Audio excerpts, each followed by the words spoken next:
हमारे साथ बीजेपी के नेता प्रवीण दरेकर हैं। सर, कुछ दिनों पहले ही उद्धव ठाकरे का जब बयान आता है कि वो मुख्यमंत्री बनने का ख्वाब नहीं देख रहे, न उनको मुख्यमंत्री बनना था और न अभी भी वो उस रेस में नहीं है, जबकि बार बार एक खबर चलती रही थी कहीं ना कहीं ये स्पष्ट हो जाना चाहिए कि कौन मुख्यमंत्री का चेहरा हो। ये उद्धव ठाकरे की ओर से शरद पवार हो या कांग्रेस को बताया जा रहा है अंदरूनी तरीके से, लेकिन अब वो कहते हैं मैं इस रेस में ही नहीं हूँ, मैं ख्वाब भी नहीं देख रहा। यानी कि जो दबाव बनाने की कोशिश कर रहे थे वो काम नहीं आ रहा है क्या दोनों पार्टियों में? मराठी में एक कहावत है सुम कोमड़ा कि जो मन में सब कुछ है लेकिन दिखाने का चेहरा अलग है।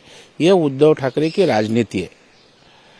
शिवसेना पार्टी का प्रमुख तो होना था, लेकिन मुझे इंटरेस्ट नहीं, ऐसा करके राज ठाकरे साहब को बाहर निकाला और इसलिए उनको जो करना है वो दिखाते नहीं, सालस चेहरा लोगों के सामने लाते हैं। जो 25 साल की दोस्ती सीएम पद के लिए छोड़ता है, उसके मन में और क्या दूसरा होगा। तो इसलिए मुझे लगता है सीएम पद उनकी इच्छा कल थी, वो हुए। आज भी उनकी अंतस्थ भारी इच्छा सीएम पद की है, लेकिन उनके पास कोई चॉइस नहीं है, क्योंकि राष्ट्रवादी कांग्रेस ने उसको ठुकरा दिया है। उनकी इच्छा को कांग्रेस ने ठुकरा दिया और क्लियर कट दिल्ली में घुटना टेकने के बाद भी सीएम का चेहरा उनको जाहिर नहीं हो पाया।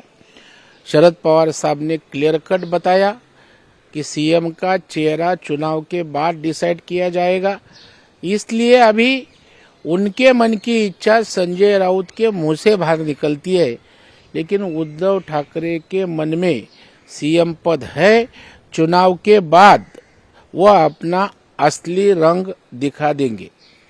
दूसरा सवाल ये है कि ईद मिलाद जो है वो 16 तारीख को है, लेकिन कई मुस्लिम संगठनों के कहने पे तारीख जो है छुट्टी की मुख्यमंत्री एकनाथ शिंदे ने 18 की कर दी। तो ये जो किया जा रहा है, लाडली बहना योजना भी मुसलमानों तक पहुंचाने की कोशिश शिंदे गुट की ओर से हो रही, तो विरोधक जो है कहीं ना कहीं इसको मुस्लिम अपीजमेंट या मुस्लिम तुष्टीकरण की राजनीति एकनाथ शिंदे कर रहे हैं। इस तरीके की बातें चल रही हैं, क्या ये सच है? नहीं, एक तरफ बोलने का मुस्लिम भी इंसान है, वह भी आदमी है, और दूसरी तरफ इस तरह का तुष्टीकरण का आरोप लगाना, मुझे लगता है ये दुटप्पी दुगुनी भूमिका यह विपक्ष वाले लोगों की है। अगर गरीब कल्याण के लिए लाड़की बहन होगी, उनके समाज के लिए अगर कुछ सुविधा छुट्टी की मांगती है और दिया, तो उसका मतों से जुड़ाव लगाना ठीक नहीं। दूसरा सवाल यह है कि आज हम देख रहे हैं कि जिस तरह से संजय गायकवाड़ जो एकनाथ शिंदे गुट के ही विधायक हैं, जिस तरह की बयानबाजी राहुल गांधी के खिलाफ करते हैं कि आरक्षण के मामले में जो उनका अपना मत राहुल गांधी ने रखा हुआ है, उस पर वो कह रहे हैं कि अगर कोई जीभ अगर खींच लेता है उनकी, तो मैं 11 लाख रुपए उन्हें बख्शीश दूंगा। ये इस तरह के बयान एकनाथ शिंदे गुट के विधायक की ओर से। मुझे लगता है संजय गायकवाड़ विवाद की वक्तव्य करने में महाराष्ट्र में आज प्रसिद्ध है। मुझे लगता है उनकी जीप को ताला लगाने की आवश्यकता है, क्योंकि इसका परिणाम शिंदे साहब के ऊपर होता है, उनकी शिवसेना के ऊपर होता है और महायुति पे होता है। तो बयानबाजी टीका टिप्पणी तो करना चाहिए। राहुल गांधी के बयान का हम धिक्कार करते हैं, उनको तो चौक में उनको उसकी सजा देने की आवश्यकता है, लेकिन इसी तरह का वादा करना मुझे लगता है ठीक नहीं है। वो लोकशाही में भले विपक्षकार है, नहीं तो सत्ताधारी का पक्ष है, एक दूसरे को इसी तरह का बयान देना उचित है, ऐसा मुझे व्यक्तिशा लगता नहीं। एकनाथ शिंदे ने इसके ऊपर ध्यान देने की जरूरत है, क्योंकि इससे शायद महायुति पे भी कहीं ना कहीं फर्क पड़ता है। 100% ऐसे जो वाचाल वीर है उनके ऊपर एकनाथ शिंदे साहब ने ध्यान देने की आवश्यकता है, क्योंकि इसका परिणाम महायुति के कल्चर के ऊपर होता है। दूसरा सवाल यह है कि हमने देखा कि आज अजीतदादा पवार लालबाग के राजा के चरणों में नतमस्तक हुए। उसके बाद सुप्रिया सुले भी अपने परिवार के साथ गई, वहाँ वो नतमस्तक हुई। तो दोनों भाई बहन जो है लालबाग राजा के चरणों में नतमस्तक हुए।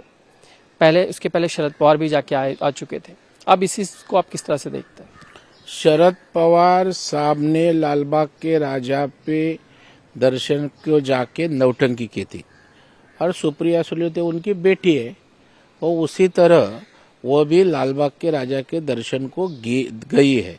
और मुझे लगता है महाराष्ट्र के लोगों को अपने देवताओं के बारे में, देव देवताओं के बारे में पवार साहब की क्या भूमिका है ये उनको पता है। इसलिए अभी जाके लालबाग के राजा को दर्शन लेंगे तो लोग हमें मानेंगे, हिंदुत्व पर भी जनता, हम भी इसी तरह के देव देवता के पुजारी है ये मानेंगे नहीं। क्योंकि कभी 50 साल में एक बार जाके पैर पड़ना, भगवान तो चिरंतन है, हर दिन उसकी सेवा करना है, उनकी प्रार्थना करना है। लेकिन अभी चुनाव सामने आया है, इसलिए अपना सुप्रिया सुले और शरद पवार साहब ने लालबाग के राजा के दर्शन लिए, और अजित दादा तो दर्शन लेते हैं, लेकिन अभी वो बहुत ही ज़्यादा दर्शन के लिए वक्त देने लगे, वो अच्छा है। इसके अलावा हम देख रहे हैं कि कल शरद पवार ने एक सभा में कहा था कि जो प्याज है उसकी कीमतों पर जो है न बढ़ने की वजह से किसानों को नुकसान होता है। केंद्र सरकार ने उस वक्त निर्यात बंदी कर दी, उसकी वजह से नुकसान हुआ। लेकिन हाल ही में केंद्र सरकार ने निर्णय लिया कि जो निर्यात की शुल्क है उसको 40% से 20% पे ला दिया। इसका फायदा किसानों को कहीं ना कहीं होगा। लेकिन क्या ये नैरेटिव अभी से शरद पवार सेट करने की कोशिश कर रहे हैं कि जैसे लोकसभा में उसका नुकसान हुआ वैसे ही विधानसभा में नुकसान हो सकता है? लोकसभा में नुकसान हुआ उसकी सबब हम लोग ने ली, और जो लोगों के हित का है वो करने का प्रयास हमारा गवर्नमेंट कर रहा है। अभी शरद पवार साहब को हर चीज में निगेटिव दिखेगा, उसको हम क्या करेंगे? अभी उनको चुनाव के लिए कुछ भी नैरेटिव सेट करना ये उनका स्ट्रेटेजिकल भाग है। लेकिन किसान प्याज के उत्पादक खुश है, क्योंकि उनको जो एक्सपोर्ट ड्यूटी है वो कम हुई है, शुल्क कम हुआ है, और ढेर सारी सहूलतियाँ हमारे प्याज उत्पादकों को दी है, और उसमें वो खुश है। जाके आप प्याज उत्पादकों की प्रतिक्रिया ले लो। अभी पवार साहब ने पाले पोसे हुए राजनीतिक दृष्टि से बोलने वाले छोड़ेंगे तो सब प्याज उत्पादक खुश है सरकार के इस निर्णय पर। धन्यवाद सर, बातचीत